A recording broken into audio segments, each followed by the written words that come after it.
De manera no está en negociación para reapertura de refinería en Aruba a tomar lugar. Sin embargo, desde el año pasado, en fracción del Parlamento ha aprobado dos mociones importantes que se refieren a la refinería. Sin embargo, este día no ha recibido ningún documento ainda. Voor el año 2005, fracciones del Parlamento ha presentado conjuntamente dos mociones para lo que está en refinería. A aprovar duas moções, uma que não pede para pedir governo para fazer todo o possível, tem dois anos de tempo para armar uma comissão, uma que não busca de maneira como para abrir a refinaria back.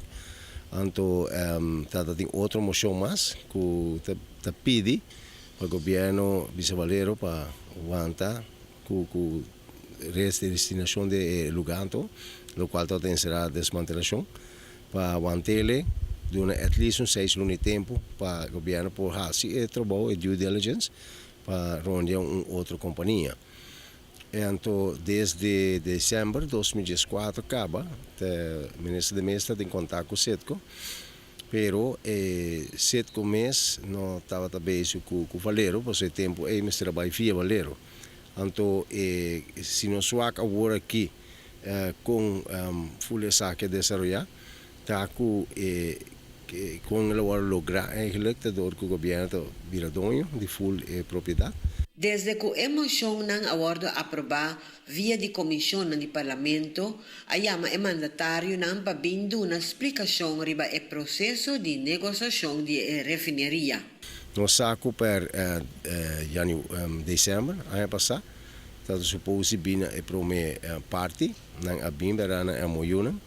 Depois será definitive participation agreement que é tarde pouco, então para nós por agora finalmente não queda claro agora aqui e nós subimos que nossa fração de map a pedir OVEI, de openbare vergadering, para por tour documento relevante.